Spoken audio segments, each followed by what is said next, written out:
Good afternoon, everyone. It's Chat with Mac. We're glad to have each and every one of you join us.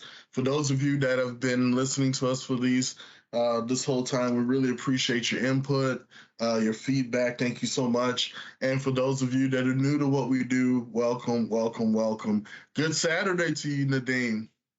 Yep, awesome Saturday. Yeah, nice For little for for some reason, we need to call them, like Saturday chat with Max instead of Friday chat with Max. Fridays. Yeah, since we've been switching it up. We might need to do that. We might need to do that. Hey, so I wanted we were in our last conversation. I think we might have touched on this slightly in regards to compliance. And nowadays we were saying how small businesses, especially if they're dealing in finance or legal, whatever the case may be, are now really honing in as far as their compliance measures and making sure they have that intact, especially with cybersecurity insurance. And I was hoping maybe you can go over that because I know as of late you've been sitting in meetings where people have been really asking you compliance questions, and that might be on the head of quite a few people now. So just kind of guide us through what are they looking for? Yeah, so there are multiple pieces to compliance, right? One of the foremost in our region is cyber insurance. Yeah. So more and more cyber insurance providers are looking for some of the things to be in place that some of the compliance standards require. So, for example, uh, what makes a compliance standard? So there are two things that the auditors are looking for.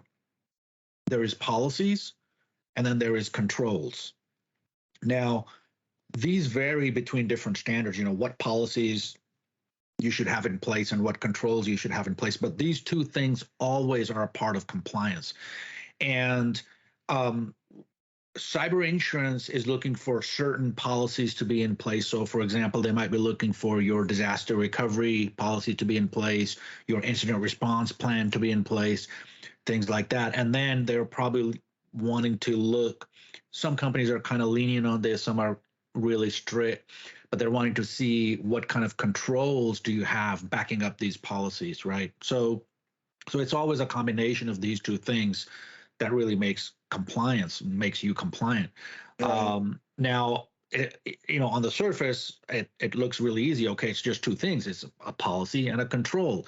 Well, but you might have five, six different policies, and then you might have 20, 30 different controls behind each policy. So you can see how quickly it starts to get out of hand. And then you bring in some standards that come into play, NIST standard or whatever standard that you need to follow. That's what basically dictates what policies and controls you have to have in place. The cyber insurance, well, most standards are based on the NIST standard. So the cyber insurance guys, they're really looking for very elementary types of policies and controls. Just the basic stuff to be in place. Like, you know, something bad happens, what are you going to do? Let's say like in Houston, let's say a hurricane's going to come through. What are you going to do if the hurricane hits? If Mm. there's a disaster, what are you going to do? You have to have some kind of policy in place, and then you have to have some kind of control in place to back that policy up. So, let's say you have an incident response policy. If there is an incident, then you have this policy all written down what you're going to do, but then you have to have some controls in place to back up that policy, and that's all these guys are looking for, right?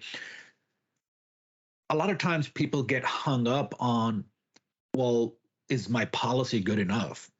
And a lot of times it doesn't matter what the policy says as long as you have a policy in place, Mm. right? So, for example, if your policy says you have to have complex passwords, let's say, well, do you have a control in place that is following up behind that policy? That's basically controlling the policy. So, in other words, you have the policy, you have to have complex passwords in place, and then maybe the control is that you run an audit every quarter to make sure all users have complex passwords. And if a certain user does not have a complex password, then there are some repercussions around that, right? You know, either it's you have a nice chat with the user, or you know, you take some action around that, and that's all what these policies and controls are about. Um, so it's think of think of it like building blocks, kind of like Lego blocks, and you can build a castle out of these Lego blocks. They're just blocks, but you can build a castle out of that, and that's what these um, uh, policies and standards and compliance standards and auditors are looking for is just how you put these blocks together. Um, so don't get so much so hung up on, oh, I have to have this perfect policy. It really, you can update that policy as the business dictates. What you really need to have in place is that you have a policy, and this is going to be your policy, and then these are the controls backing that policy up, and that's all what these cyber insurance companies are looking for. I remember when we were discussing about this, and you've been in situations where, I guess, cybersecurity insurance companies will send. Oh my God, I forgot how you described it, where they will send this to, let's say, director of IT and say, hey, do you have all of these things and lined up and in place? And not even really having it, they'll just check yes. And then, some how are they how do the cybersecurity auditors make sure? Do they just kind of do it on the spur, where they just, hey, we just want to check No. in? No, that used to be the case. So just like 6 months ago, that used to be the case where they were just going off the customer's word that they have these things in place. Well, Uh, now a lot of them are cracking down because they lost a lot of money. So now it's like, okay, you guys are saying this, but we want to see the controls in place. How are you mm, guys doing this?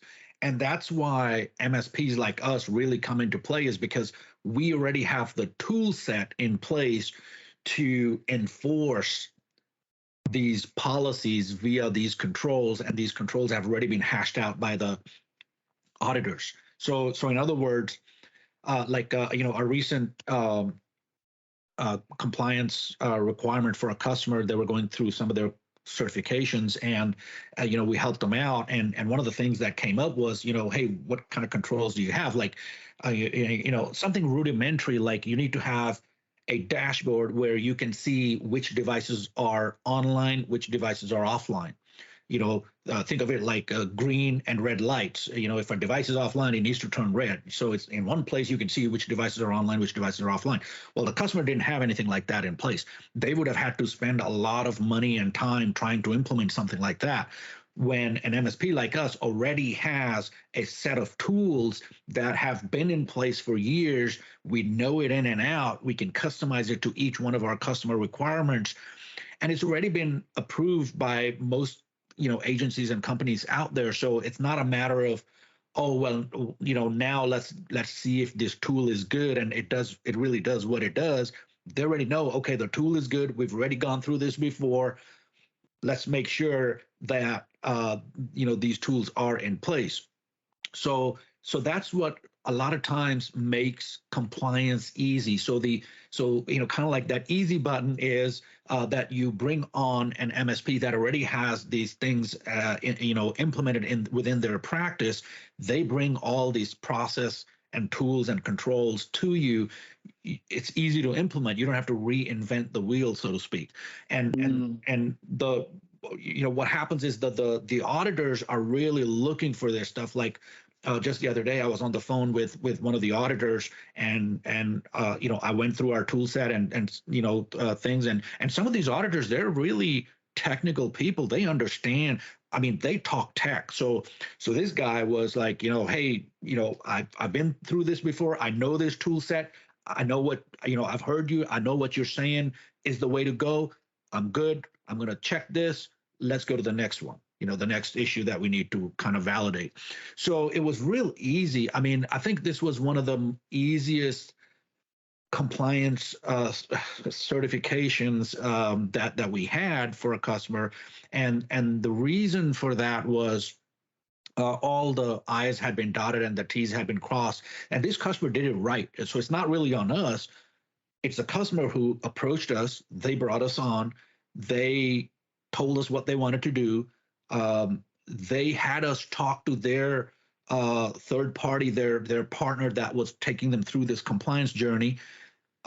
Everything checked out. Everything was great. Everybody, understood what every other party was doing, and it Right. worked out great. I mean, I don't think we've had a compliance certification happen this fast, and it's all because the industry as a whole is now maturing to where these compliance guys know the tool sets and they know them well, and now they are getting to know the MSPs who have implemented them correctly.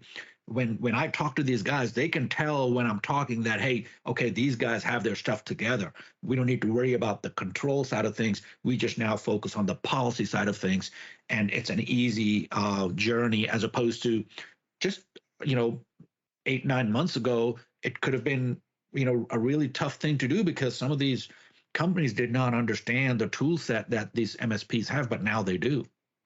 Mm. So, do you foresee, uh,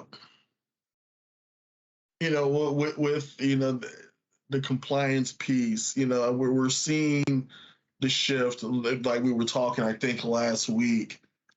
Do you see a even greater crackdown with companies? I mean, we're seeing a crackdown now, but do you see it even getting a little bit, the noose, for lack of a better term, being tightened a little bit more around companies and compliance, where it becomes a matter of companies looking and saying, if you don't have this in place, we can't do business with you?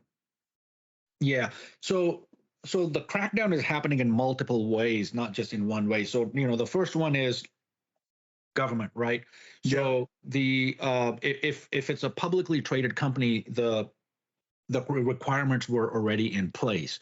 Now this is happening more in the SMB space because these are privately held companies. There are no requirements in place. I mean, there's not even a requirement if you have a breach. You don't even have to say that you have a breach. You don't have to disclose that. You can sweep it under the rug if you wanted to, right? The Mm. the crackdown that we're seeing is from another angle, and that angle is your vendors and your customers requiring you to be compliant. Yeah. And we are seeing a lot of that where for example, it could be a company that supplies parts to a certain industry. Let's take the example of I don't know, let's say train train cars, right? So let's say it's a company that supplies parts to the train industry, and so these guys who are building these cars, these cars for trains, whatever the part is, it could be a brake shoe or a spring or whatever it is. These guys are telling their vendor, hey, you need to be compliant because we don't want to take the risk. If you have a breach, you won't be able to supply those parts in time. We want to make sure that you will abide by this contract, and we won't have to worry about getting those uh, pieces, hardware, materials, whatever we need in time. Now, it has happened. I've seen it to where the they a company did not do that, and then the supplier had a breach, and then they were not able to meet their deadlines for supplying this equipment, and then the client ended up suing the supplier because they incurred business damage because of suppliers whatever, not paying attention or asleep at the wheel, whatever you want to call it. Right. And they won because that really it was an issue with the supplier. Their security was just non-existent, which caused the breach, which then disrupted the entire industry because they were one of the major suppliers and now they couldn't meet the deadlines. So that is a really bad place to be in. That's why a lot of the customers and partners and vendors are requiring their customers, partners, and vendors go through some sort of compliance just so that they can make sure everything is going to be good, and whatever business understanding they have, they'll be able to keep up their end of it. Wow. Huh. So it isn't. It hasn't become an industry specific thing. Not yet, not yet. Okay. There are a lot of things on the books, so it's only a matter of time. And it's like one of those things. It always takes time for the government to do anything, right? So it is going to take time for something like this to come down from the government side in the SMB space. It is on, it is being hashed out. So it is only a matter of time this is going to happen, because the fallout from something like this is huge. I mean, it can disrupt entire economies. So there has to be some kind of control in place, some kind of oversight in place. And we're seeing, some of the different states already have some laws on the books that they're trying to get passed and stuff. But the thing is, it's only going to happen. What I recommend and what we do internally is to have your baseline high enough to where you will pass most of the standards. Yeah. Because at the end of the day, what are these standards? At the end of the day, the standards are only to verify what you say is accurate. That's all they're doing, is verifying what you're saying is accurate. In the example of complex password, all they want to do is, hey, do you have some control in place to make sure your passwords are complex? It's very easy to say, we have complex passwords in place. We have password expirations in place. But how many companies out there actually implemented in the SMB space? We still talk to a lot of companies that say they're supposed to have it in place, and they know it. They're supposed to have it in place, but they don't. Yeah. That's what the crackdown is on. Is number one, don't lie to us. Don't say it's in place when it's not. And then number two, if it's not in place, you need to put something like that in place, right? So there's always this, especially with the way the environment is right now. There's the more complex you make a system, the higher the possibility that there is going to be a break somewhere. As you increase the complexity, your breakpoints increase as well. And IT, just by its nature, is so complex, and it's only getting more and more complex. So those little holes that people can punch through are increasing as well. And the idea is, with compliance, to minimize those holes. We cannot eliminate them. There is no such thing. If somebody comes to you, an IT company comes to you and says, "Oh, we guarantee you're never going to be hacked," my response to somebody like that is going to be like, number one, you're lying, and number two, I don't ever want to do business with you. I understand from that statement, your company culture. Either you don't. There's only two possibilities, right? Either you just don't understand things, or you're intentionally deceiving me, right? Yeah. So either one of those situations is not good. So the thing is that as you increase this complexity, you increase the chances of somebody finding a weak link. Let's put it that way. And that goes with anything. I mean, take the idea of cars or any kind of machinery. Originally, when it came out, there was only a few things that could break. Well, now with all these controls and things in place, everything is electronically controlled. There's a lot more things that can break. I mean, simple thing like water intrusion can cause a huge problem for machinery, because it's computer controlled. So think of it like, let's say you have a piece of equipment that is making widgets, this electronic piece of equipment that makes widgets for you. And let's say there's a leak in the ceiling where water dripped down and dripped into your control panel, shorted it out. That's you're out of business. I mean, that whole production line is going to stop, right? So the thing is, where in the past it was a purely mechanical process, like in my example, let's say it was a lathe machine. In the past, it was just a purely mechanical thing. A little water dripped in, you spray some oil, clean it off, it's good to go. But now, if it's electronically computer controlled, that water drips in, goes into the circuit board, shorts it out. You got to get a new circuit board. And good luck finding that circuit board, right? The way Especially things right are. now. Yeah. Yeah. So the thing is, the security and compliance, the policies and controls that you have to have in place, um, even if it is not a requirement in your industry right now, I would suggest that you go through a mock-up of how you would go through that certification. Even if it's not required, go through the process anyway. I know of companies, businesses who are in the healthcare industry. They are required to be HIPAA compliant. I know they're not HIPAA compliant. They know they're not HIPAA compliant. And they have no intention of being actually HIPAA compliant because they're of the mindset that, well, if something happens, we'll just, pay the fine and call it a day. But those days are coming to an end very soon because some of these fines are getting really up there. And not only that, but fine is one thing. Reputation is another. I mean, how do you fix that loss of reputation, that deterioration? I mean, whenever somebody says, if there is a breach, what's going to happen is everybody's going to find out that you didn't have certain things in place. And the question is going to be, why didn't you have certain things in place, right? It's like that in Los Angeles, that hospital that got breached, got hit by ransomware. This was a few years ago, I think now, and they didn't have backups.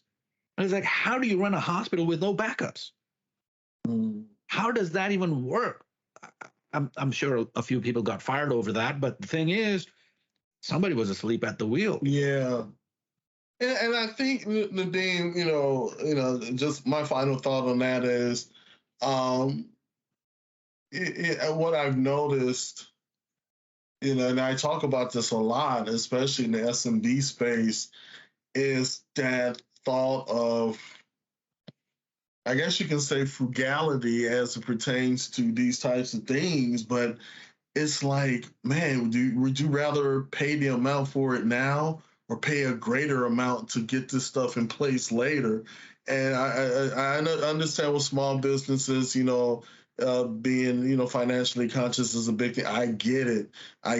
But I just feel like right now in certain verticals, especially like you said, the landscape now, where the bad guys, quote unquote, are winning at a ratio that's unbelievable. They're able to get in and do some damage. I think that whole thought about, well, we can do it in another year or not. By that time, let me put it this way, and let me give you an example, and we'll end it at this. We'll keep it short. We'll end it at this. Here's an example. In the old days, there was something called a shade tree mechanic.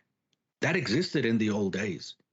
Nowadays, there is no such thing as a shade tree mechanic because automobiles are so complex nowadays. They require so many different systems that the shade tree mechanic does not exist anymore because of the investment required to not only implement the tools, but to secure those tools in an auto workshop. So, it's the same thing. If you may want to just, suck it up and be a shade tree mechanic when that whole industry is coming to an end, is going to go extinct. Or you can come up with the times, you can implement newer technology, you can secure it, you can put your policies and controls in place that should be in place anyway and be ahead of the curve. Yeah. And that's where you want to be, is ahead of the curve. Be on that proactive side of things. Don't be on the reactive side of things. A lot of companies out there are still on the reactive side of things, which is the breach happens, then you do something. That's the reactive side of things. Now, you may go, 4 or 5, whatever years without a breach and not have that expense. But that one breach is going to cause such a huge loss There that's it going is. to more than cover what you thought you saved in those years that you were kind of lax on security and didn't put the right policies and controls in place. Not to mention, now you run into a problem where maybe certain customers of yours don't want to do business with you. Maybe certain vendors of yours are going to say, I don't want to, I'm not going to do this unless you can show me that you have these things in place. Yeah. And we've done this internally where I won't name any names, but some of the major distributors had an issue, and we don't do business with them anymore. And they call me. I mean, they call us, every so often, and they're like, hey, I know we had an account, we used to do a lot of business, and blah blah blah. And it's like, look, you guys went through this.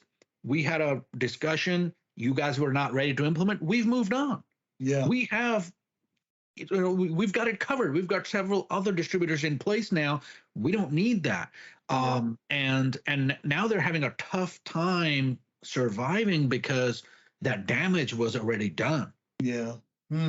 And maybe they can pick up a few newcomers, new MSPs that don't know any better. But it's only a matter of time that they find out, because I mean, the MSP world, it's a pretty tight knit community. Yeah. I mean, there's only so many around the world, and I'm not talking about your 10-minute MSPs. Everybody's a 10-minute MSP. I'm talking about your world class MSPs. There's only a few out there. So with that, I think Mac, we'll call it a day. Yes, sir. So make sure that you have the right policies in place, and then make sure you have the right controls in place. Any kind of compliance, or your insurance providers, whatever their compliance standards are, they're only going to look for these two things to be in place. So, and for if you have an MSP that you're working with already, those MSPs should be able to already provide you with some templates that they can customize. They will have a baseline that they can customize your policies for you to meet that baseline, and then you can go up from there. So start at that baseline, go up from there, and make sure you back your policies up with these controls that your MSP probably already has the tool set and the process in place to implement. And that's a win-win situation. That's where you want to be, is ahead of that curve. Don't be behind that curve. And if you don't have something in place, please feel free to give us a call. Email me, Mac, M-A-C-K, at PC.Solutions.Net. We'll get you on the Dean schedule, just so you can talk further and have a more drill down discussion about these things. Yep, that's awesome, Mac. Thanks a lot, everybody. Have a great day, and be safe out there. Be safe. Have a great one. Bye.